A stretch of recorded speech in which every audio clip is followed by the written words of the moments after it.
to A Horrible Time with Anth. That's me. And Pebble Dash. That's me.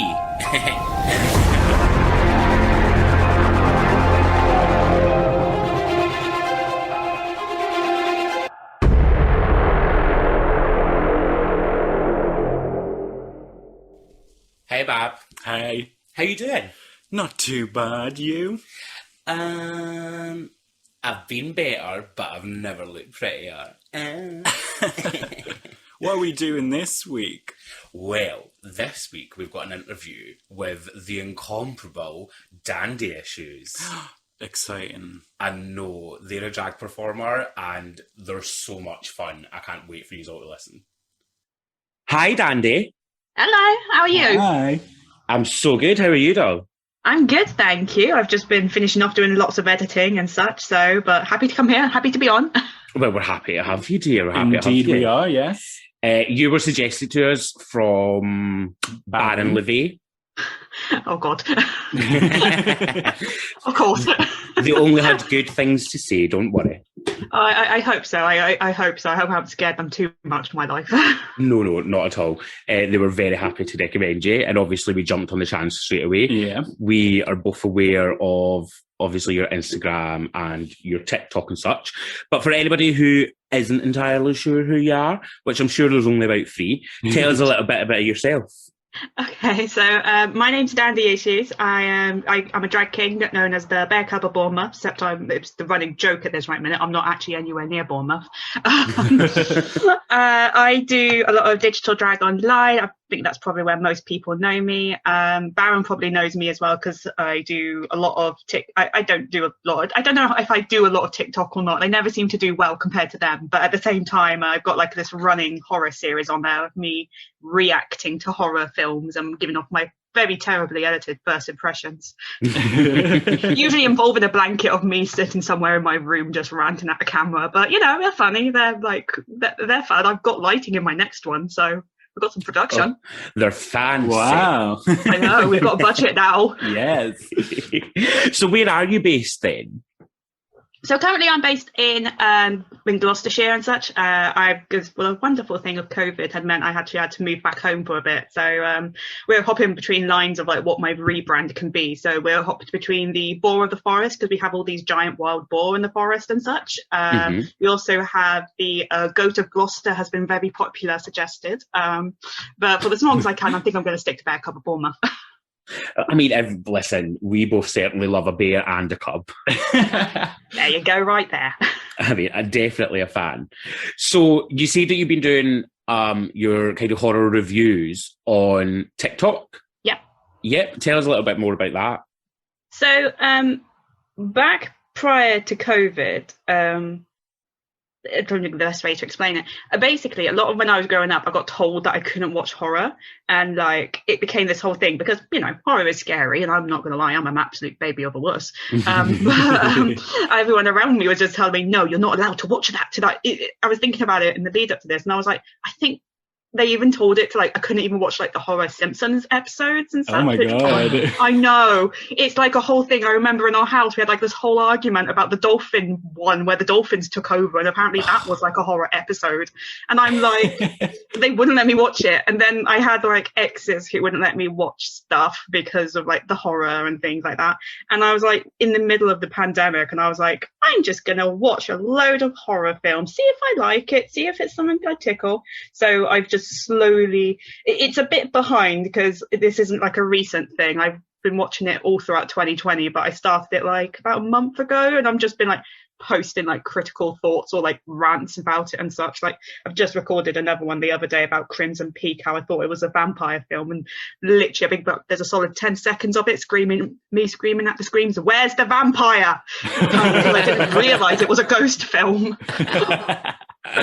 Amazing. Crimson Peak, though, not a terrible film. Oh, it's gorgeous, though. It's beautiful. It's beautiful. Oh, beautiful. But I thought the whole film, for some reason, I had it in my head that it was a vampire film. So I'm just watching it, and I'm like, oh, they're going to tell them they're vampires in a minute. They're going to tell them they're vampires. I'm 40 minutes in, and it's where's the vampire? You can't believe it. This woman is clearly supernatural. She's touching a hob, it's boiling and such, and she's not meant to Turns out she's just human and fucked up. Yes. Yeah. I thought it is gorgeous. Who Oh, it's beautiful. was it? Guillermo Absolutely del beautiful. Toro? No, I don't remember. I'm not really good with directors. I can't remember who it was that done it. It's fine. We're going to go to our old friend Google and find out, because it is a beautiful movie, and it's that kind of modernisation of Victorian Gothic.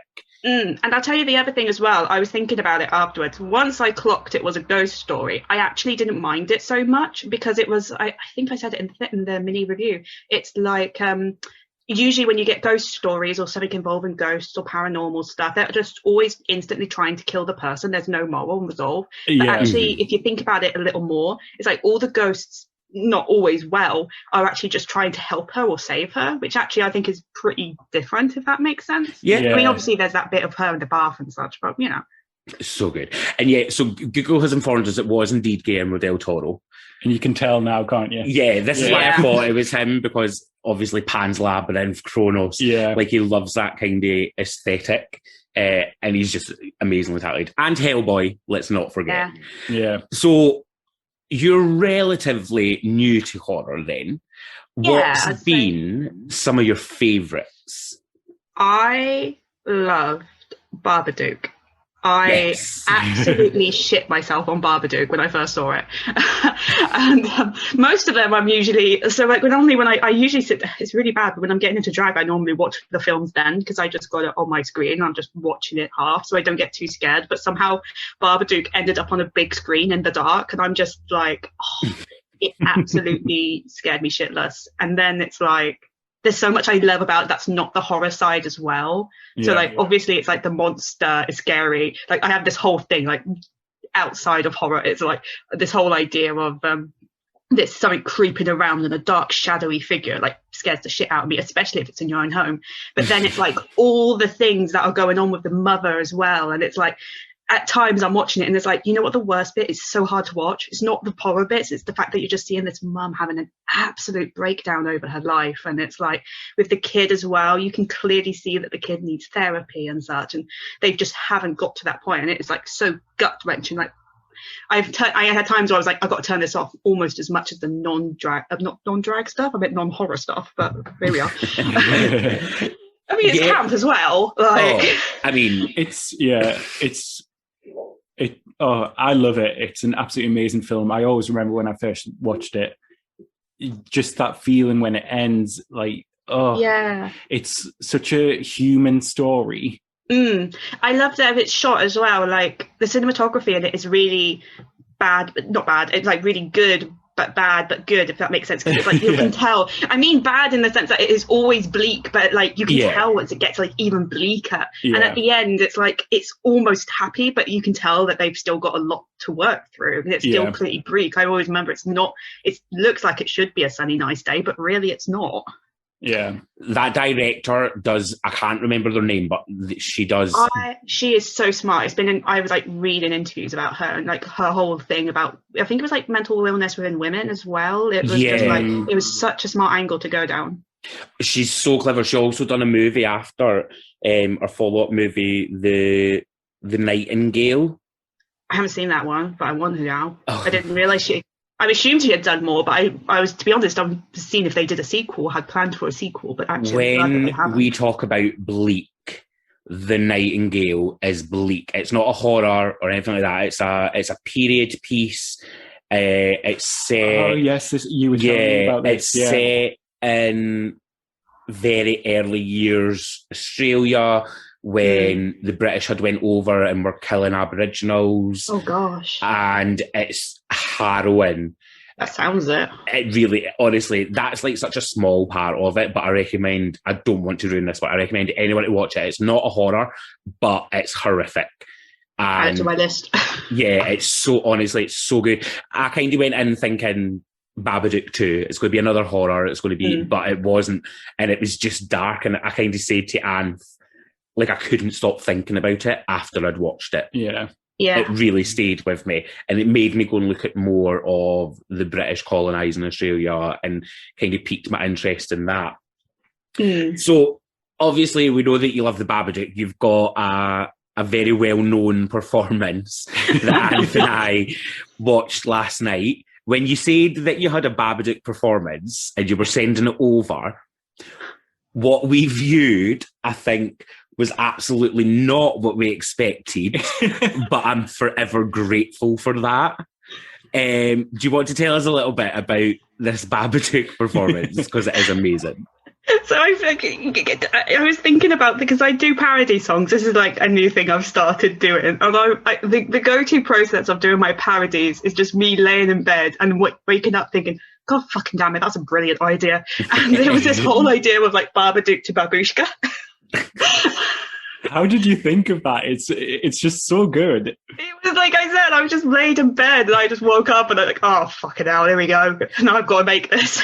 And then the whole David Attenborough thing, I don't know, came about just because I couldn't actually do Kate Bush's voice, and it was like, oh, it was actually meant to be like a farmer because I'm in like the Southwest, and then it's like, and yet here we are now David Attenborough, or David Anth, or whatever I called him. Just like all I know is that he likes ants way too much. Yes, we love him. We absolutely stan it. Just because you think of the obvious. If someone says, I've done a Babadook performance, I expected you as the Babadook in a top hat, wearing a pride flag.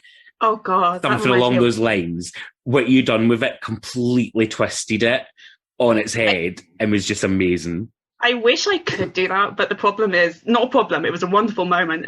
Down where in Bournemouth, we had someone, I don't think it was quite the year the whole Babadook came out was happening. It was like a year or so after.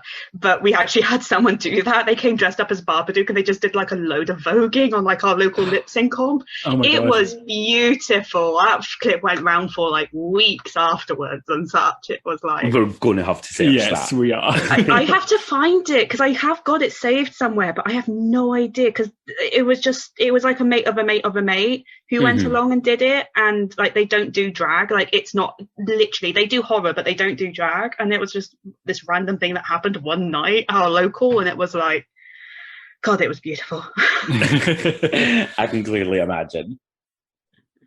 So you said obviously the Babadook has been one of your favourite horrors, and I know before we came onto the podcast, we've spoke very briefly about one of the other horrors that you love, that Anth, the original, is his favourite horror movie.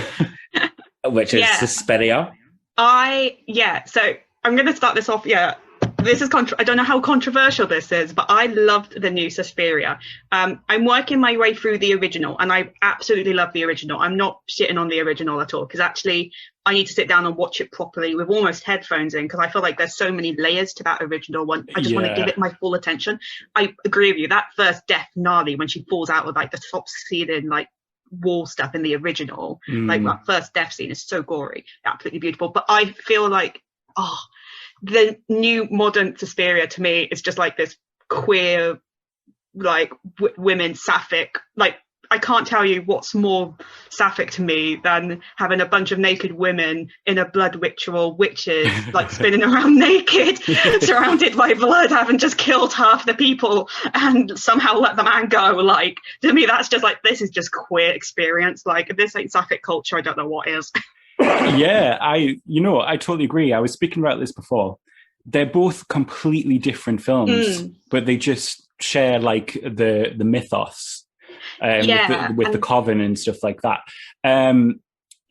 Obviously, I love the original, but I do appreciate I'm not going to call it a remake, it's a reimagining. That's what I would say. That's what I found as well, because a lot of people were complaining about it, and all I could think of was, if you go in thinking it's the exact same film, just modernised, it's not. It's like somebody has given you the groundworks and the plot of like these characters, and then almost like someone's else, it's literally just given another artist their chance to interpret the same story and like such. And I just think that's like, it's such a good story, and like there's so many layers, like Tilda Swinton like playing all those characters and stuff. Like, she plays 3 characters. They invented the male character that she plays. They put him on IMDb and everything. It was I remember that, and because I remember it being announced that it was her, and I was like, what? Yeah.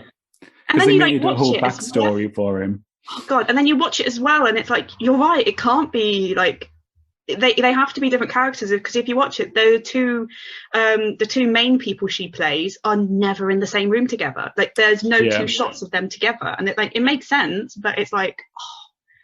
And like the first, I'm sorry, I'm absolutely gushing here because I do love it. That first death scene where the I don't know if it's the first or second one, but when she goes to like the dance studio, it's surrounded by mirrors, and then like the one lass is doing the dance upstairs, and like that is like I had to turn that off because that was like so much body horror, but like, oh my God. Yeah, but I agree with you with its queer elements, definitely. Oh, it's so queer. More so than the original. The original has like slight like undertones in there, which you can pick up on. I find the original camp at times, but I would say the new one is queer. Like when those two girls are like hissing at each other and such. It's like, oh my God. Okay. It's a really good, really, really good. I love the new version because I love Tilda Swinton and anything. And obviously I don't know if you know, we've got two cats and one of them is actually named Argento. Oh my God. After Dario Argento. The other one's called Boo because he's a black cat and it's funny. So cute. So would you say that horror has had any kind of influence on your creativity other than obviously the TikToks? Yeah. So for me, I find that in general, horror lends itself well to digital drag because when you're doing digital drag, you're clearly like doing more the visual references. It's not like you have to only do what you have there. So like if you want to put the clip of like someone getting brutally murdered whilst you're recreating it in the background, it's really easy to like get that direct reference in. I didn't send it over, but in the summer I made like a parody to like the Blair Witch videos and such, because it's like you can just easily make those references and such. So I find that digitally, at least with digital drag, horror lends itself so well to it. I personally love horror because of all the campness of it as well. Like when I think about something like Cabin in the Woods, which I absolutely love. Yeah. Good show. I have no idea how I went so long without finding out the twist of like what the whole deal of with Cabin in the Woods, because I went into it like last year and I had no idea what it was about, which considering it's not an old film but like not recent, I have no idea how I haven't had it spoiled for me. But like that campness of when they're like going through the whole thing and such, it's like the elements of all of it, and like death becomes her as well, which I know is not really horror per se, but it's got like I would say it's got horror elements. Yeah, it's got elements of it, and so I just feel like that sort of things like Dandy is so camp at the best of times, and I like to describe Dandy as a walking talking gay disaster, and it's like those elements of it just naturally lend itself well to my drag and such. Amazing. Death Becomes Her. Definitely, I would say, has horror in it. Yeah. And just one of the campest. It's from that period in time where there was like Death Becomes Her, The Witches of Eastwick, where it was really well-known, like high camp actresses. I mean, Goldie Hawn, you couldn't get camper. Cher in The Witches of Eastwick. Yeah. Jack Nicholson, who in and of himself is highly camp. He is in every role. Yeah, he's always, even like if you look at Jack Torrance in The Shining, he's definitely camp. He's so camp.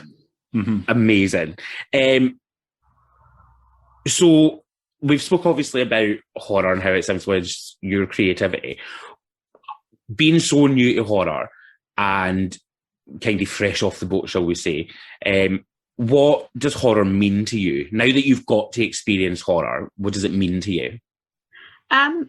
I think not necessarily with all the drag and stuff like that, but for personally, it was quite a nice thing to reclaim for myself. It's very personal because a lot of stuff, and I suppose even my drag, I felt a lot of it is a result of being told, like a lot of dealing with expectations. And so you have to be feminine, you have to be this, you can't like horror, no one likes horror. And it's like, well, this is me choosing to make myself me, if that makes sense. Yeah.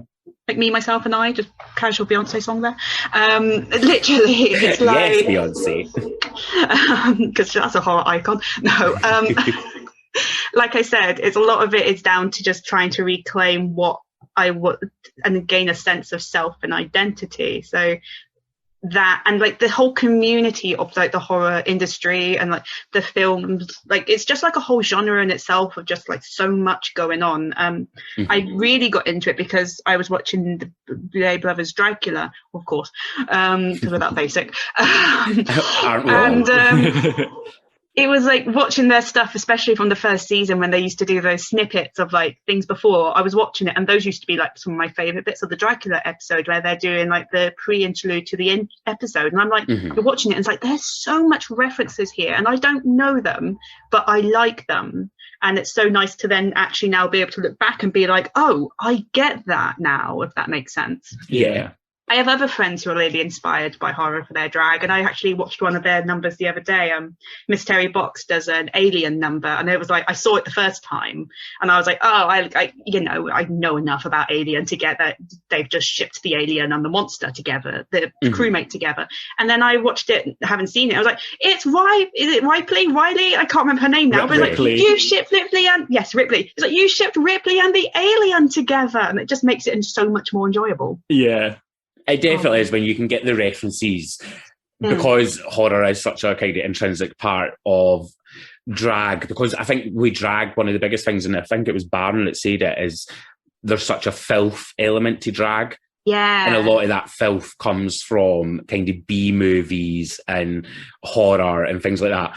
Having kind of almost like exposed yourself to so many years of horror in such a short space of time, what has been your kind of queer takeaway? So we discuss a lot why the queer community has such an affinity for the horror community and why they're so kind of intrinsically linked. What's your opinions on that? I totally agree. There's this whole thing of like the monsters always represented like minorities in society and life, and I think that's so true. And I think that we as a queer community choosing to reclaim that, I think, is like a really powerful thing and such. Do I think the whole monster fucker thing is like definitely us being reflected to the queer community? I'll leave someone else to debate that. But I think in general, like that sense of filth of it, but also like horror has so many elements. Like there's this glamorous thing of when you think of like the Bride of Draculas and such, and the aesthetics, there's also that thing of the actual sheer fear and like scariness of it. Like we go through horrors ourselves as queer people and such, so it makes sense that we have that akinness to other things that we can control. I like horror for myself because like I said, without going too much into it, I've been through some shit, and sometimes horror is much more bearable than anything I've dealt with in real life. Like, come at me, Babadook.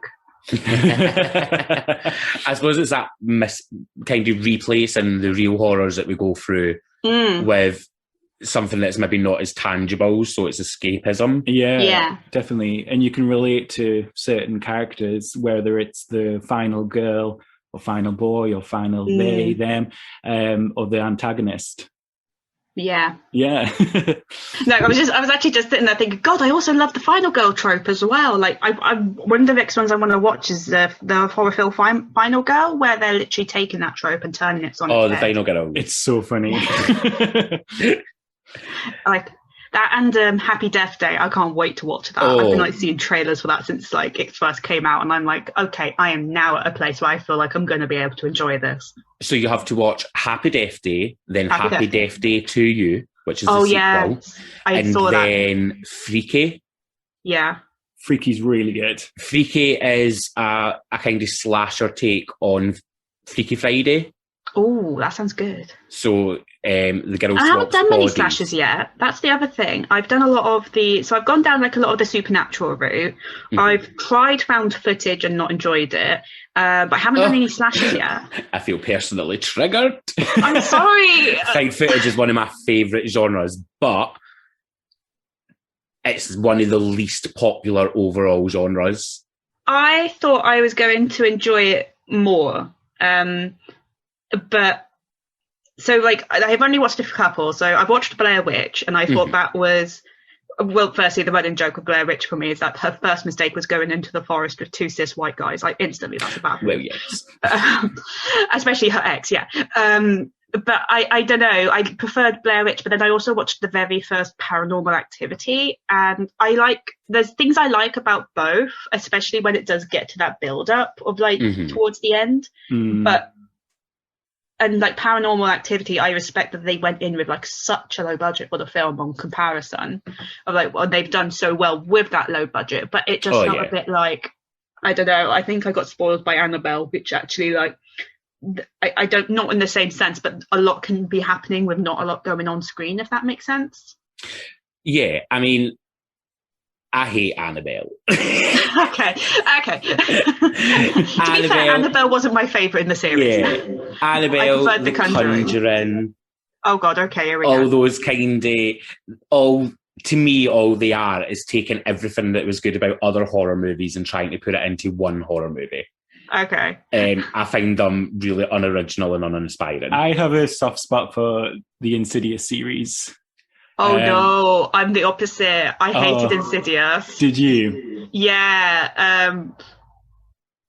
So like generally, I quite enjoyed it with the mum being like wandering around the house and there's like the ghosts like messing with her. And I liked the idea that it was actually astral projection because again, it was this kind of, I thought that was a really cool new take on the idea of hauntings, if that makes sense. Yeah. But it's like the dad really annoyed me. And I hate the man in the dress killer trope. And like, to me, that's like such there's a lot of politics within horror, and I feel like we should be working towards being better people. And it's like, I don't want to keep seeing this man in the dress killer trope. It's really transphobic, and like we can move past that. There's so many other Babadook doesn't offend anyone, and it's scary. Like I feel like there's so many things. We stand like I said, Babadook. I know. And like I said, you can't go wrong with him. I can't. I agree with you. I think there is levels. I think there can be a man in a dress who is a killer. I think so for me, I have almost the opposite view in the sense that actually I think horror's one of the few areas where a lot of politics is removed. Yeah. And it's just a good horror story. So for instance, the Insidious films, I found that man in a dress less offensive than, for instance, Cherry Falls. Yeah.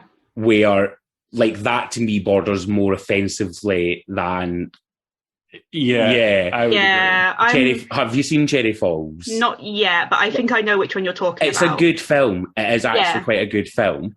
But I think there's like a fine line, and I think horror, much like comedy, we discuss this all the time. Comedians directing horror always works great. Jordan Peele is a well-known comedian. He was part of a comedic duo, but he's not done Get Out, Us. He's producing the new Candyman. I'm so excited. I'm sorry, I'm so excited for the new Candyman, especially knowing that he's directing it. I haven't seen Candyman. There's this documentary on Shutter, which talks about Black Noir, which is talking all about black cinema, and I got like introduced to all of his stuff and like the history of Candyman, and I'm so excited for it. Candyman history is really good.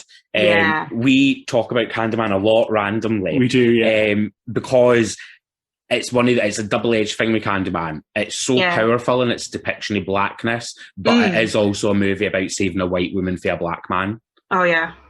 So it's like finding that, and that's what I mean with horror. There's a little bit give and take with horror. So you can have the man in a dress be the killer, but make it make sense. Yeah, like I said, I think for me, it wasn't like the be-all, end-all thing. I wasn't enjoying Insidious before that, I'm not going to lie. No.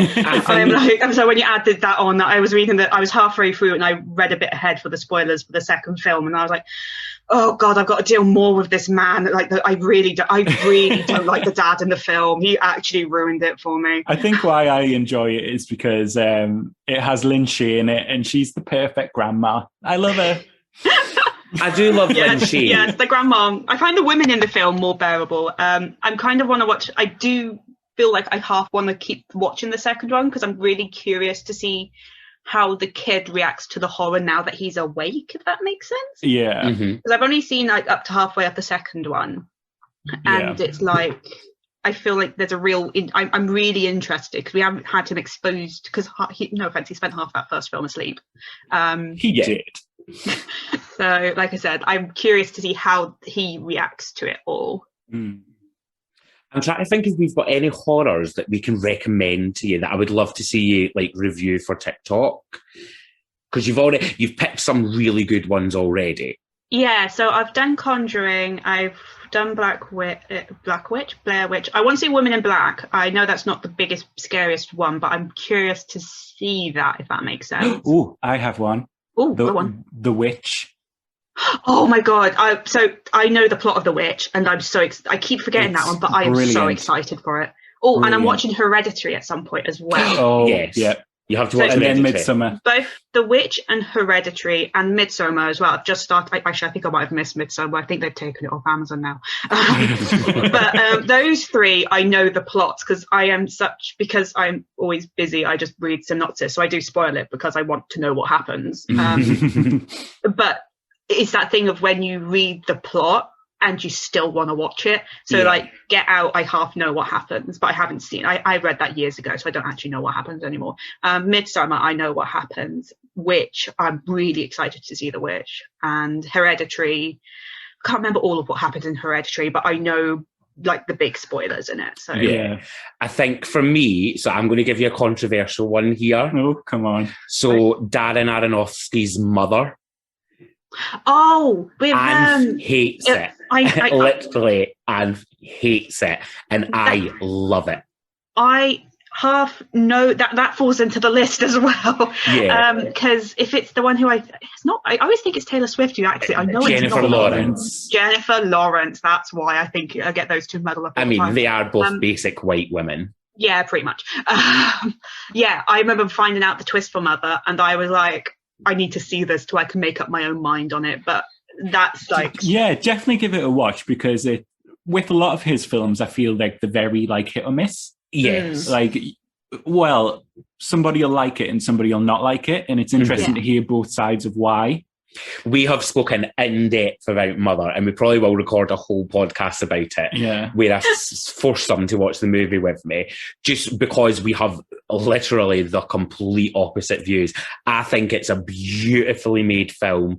I think the cinematography in it's amazing. I think the twist is so messed up that it just pulls you out a little bit, which can be annoying, but it was enough for me. And I think it's one of Jennifer Lawrence's best performances ever. Okay. When I first heard about the twist, I was like, it's so it blew my mind because I didn't see that. I had because you don't get that many spoilers in the lead up in the trailer. It's like, oh, this is the way it's going down. I'm not sure. I feel like I need to physically see this to be when you get to it, if that makes sense. I'm trying to think what else I've got on. Oh, I want to watch a Zoom horror film because there was like during lockdown there was all of these Zoom horror films. Like the main one is like Record or something like that. Host, I would recommend. Host is that the Shudder original. Yes, that's it. And I'm really interested because I feel like somebody said it's set in like 40 minutes, and when it ends like as the monster gets the final person. And it's like, I really want to see that. That's it's really set very real time. It was really good. I really enjoyed it. Shudder is notoriously hit or miss with its own productions.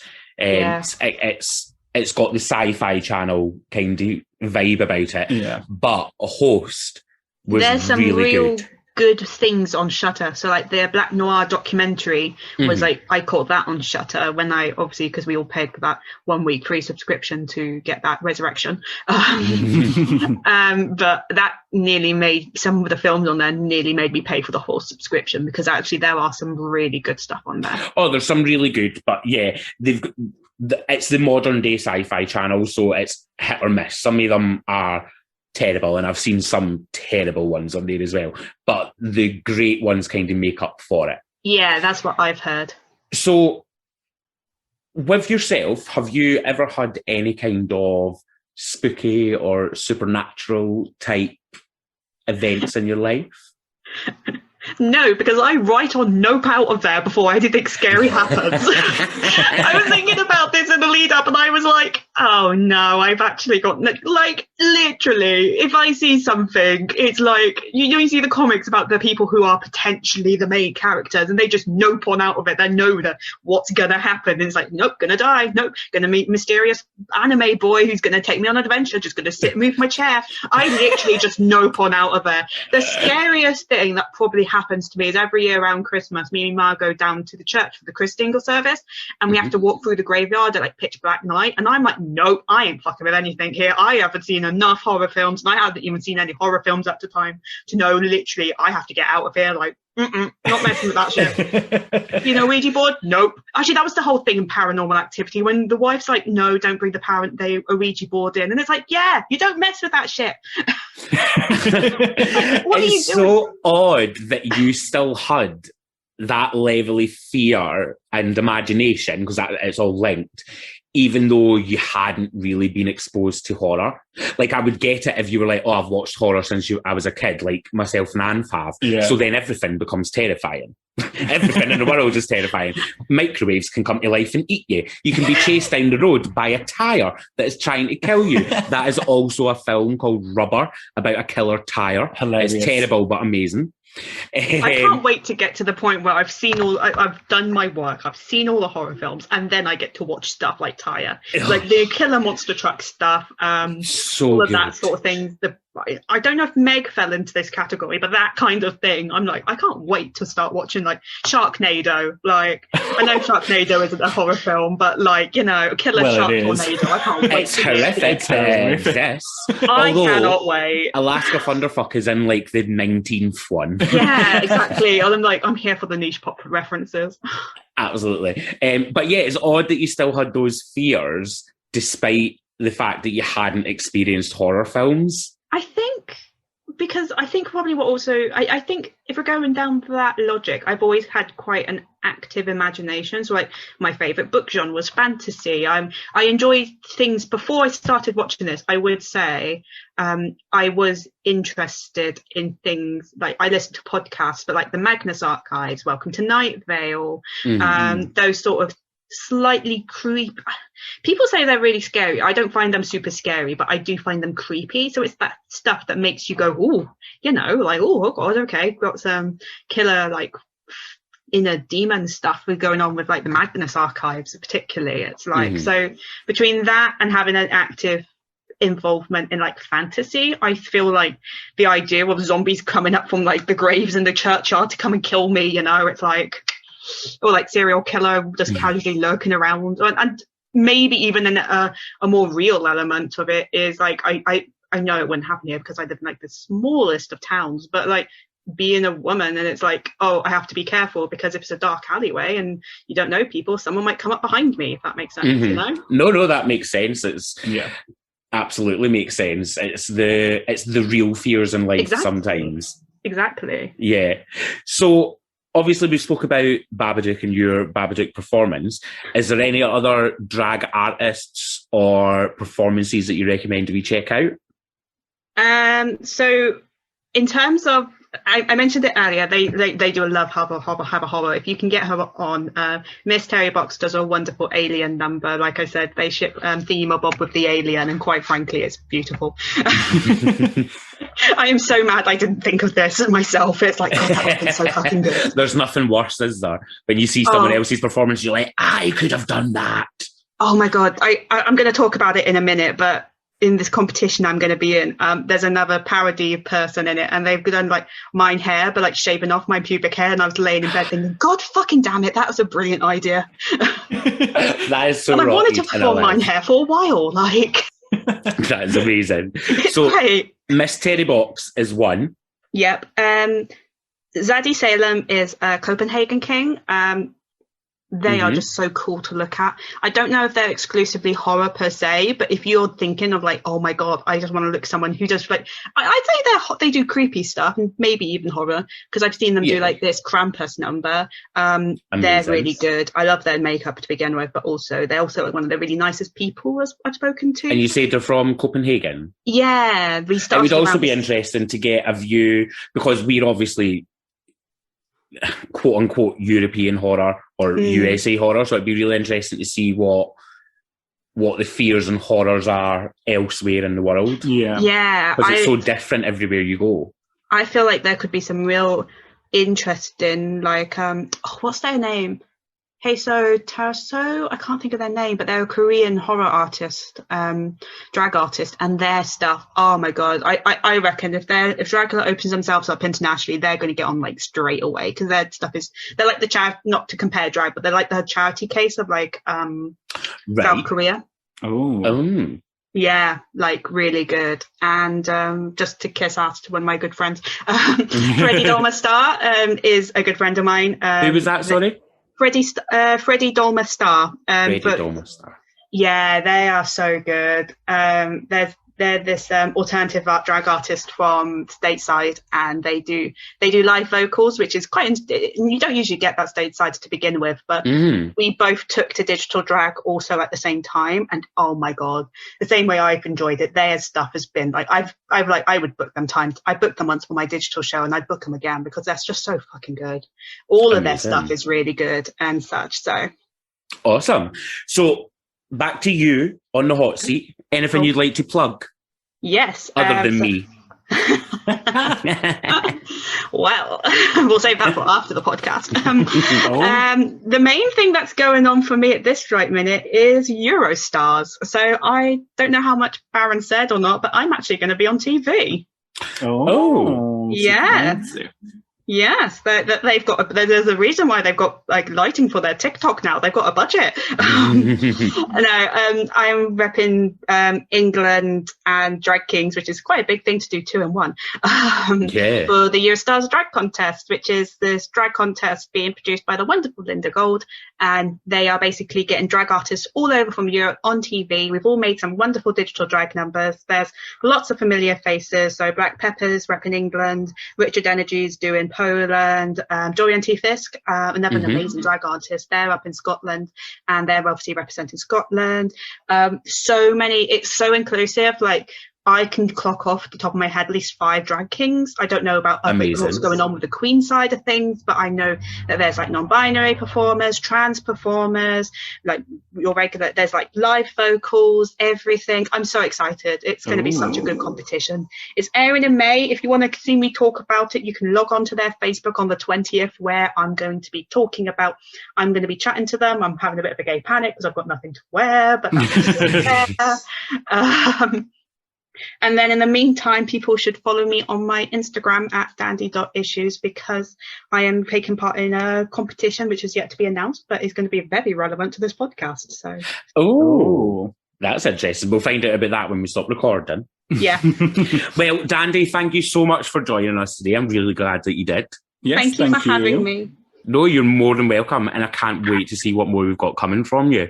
No, it's been great, and I'm looking forward to hearing this when it comes out. Thank you again for having me. Thank you. Take care. You can follow the podcast at A Horrible Time Podcast on Twitter and Instagram. You can follow your host Anthony at Anthony Detro on Twitter and at Diamond Hardskin on Instagram. You can follow Pebble at It's Pebble Dash on Instagram and Famous Cunt on Twitter. Recorded by Peele and Anth, mixed and mastered by Pebble Dash. Artwork by Graphic Design.